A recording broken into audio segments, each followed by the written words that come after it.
or baseball caps or rulers or umbrellas, because people will search for that. People might search for promotional coffee mugs. Okay, so unless you optimize for those keywords, you're not going to get the traffic. And then use as many categories as you're allowed.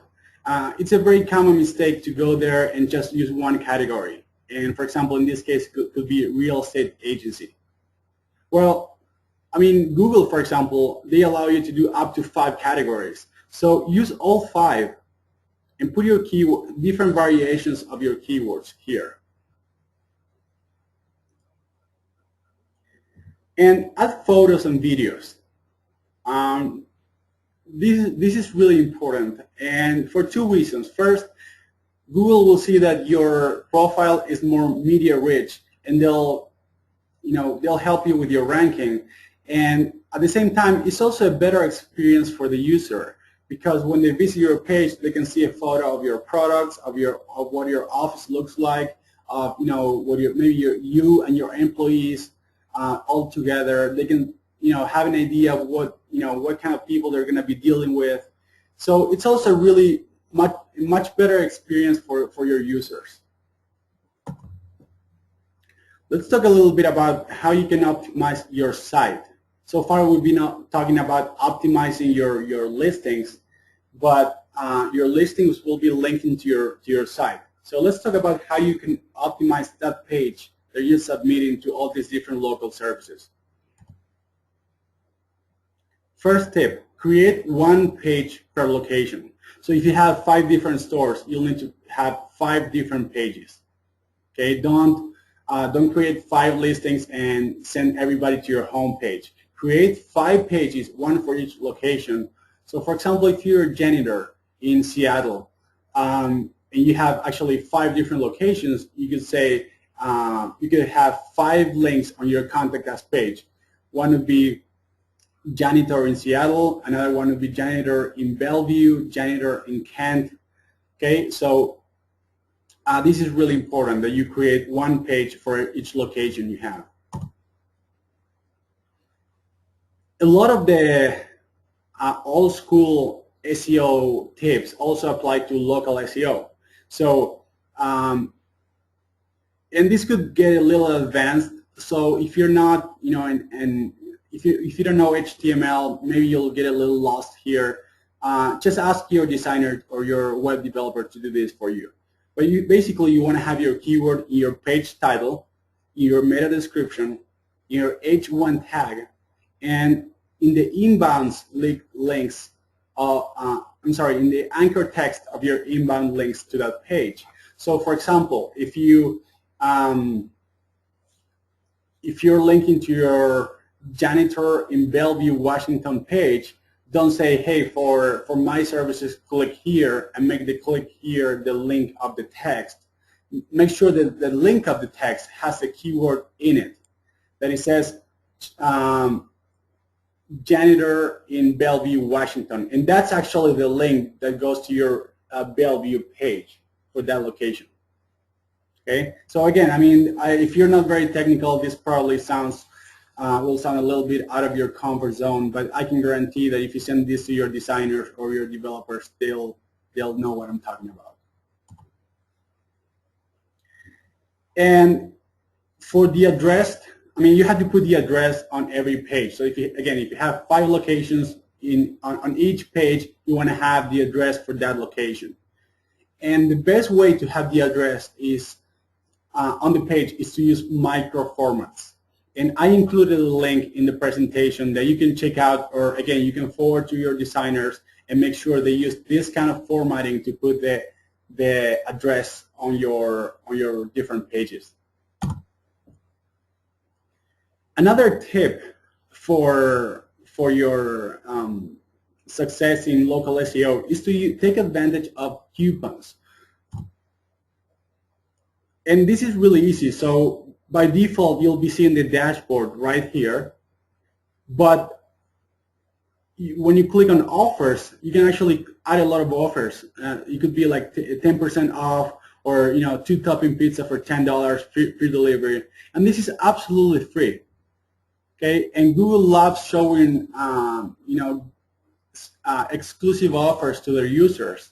So by all means, I mean, this is free. This will get you a lot of exposure. By all means, take advantage of it.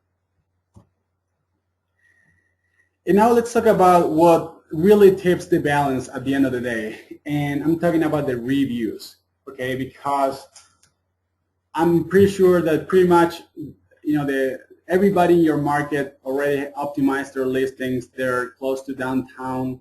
They did everything I talked about so far. But at the end of the day, it all comes down to reviews. And there are two things I need to say here. The first one is get real reviews, okay? And by this I mean don't make them up yourself. And also don't ask your customers if you can do it for them, because you might feel, hey, I mean it's their words. I'm just uploading everything to Google. Well, this is really not a good idea for a couple of reasons. The first one is what we call velocity. And this is basically the speed at which you add reviews to Google. So if you want to add 100 reviews, it's a lot better to get like one a week for 100 weeks than it is to get 100 this week and then not get any reviews for the next 99 weeks. So the first example, getting 100 reviews one a week, is pretty natural. It's the way that users usually behave. But getting 100 reviews now and then non-reviews for the next 99 weeks is not very natural. So make sure it looks natural. Also make sure that the reviews don't come out from the same Google account or a new account. If you create a lot of new accounts, Google can see that. I mean, Google owns this data. They can see that everybody's like, hey, like 10 people created an account today and posted reviews, and they've never used these accounts before. So it's very suspicious. The same thing if you do it from the same IP address. And also make sure that not all your reviews come from Google Places. I showed you how to see where your competitors are getting reviews from. And that will give you an idea of what kind of looks natural in your market. Okay, so make sure that your reviews come from a lot of different sources and not just Google Places. And per Google's policies, you're not supposed to offer incentives for people to review you.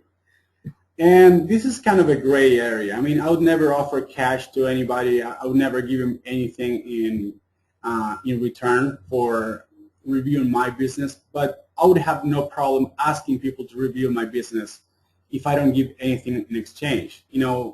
Just, hey, I mean, if you thought we provided a good service, we would really appreciate it if you could go ahead and write a review here. And there's no pressure. We're not going to give you a price if you do, and we're not going to punish you if you don't. It's just an invitation for people to review you. And this takes me to the next point, which is you need to be proactive. And the way we do it for our clients is we have a template email that we actually adapt for each market or each different industry we do this for. And we send people 3 to 5 links to different sources where we want to get reviews from. So we could say, for example, if we're working for a chiropractor, we could say, well, we would send all our customers an email saying something like, well, we really hope that you had a really good experience with us. Just so you know, we're a local business and we highly depend on reviews and recommendations. So if you feel like we've gone out of our way to provide a really good service, we would really appreciate it if you could go to any of these 5 sites and write a couple of lines.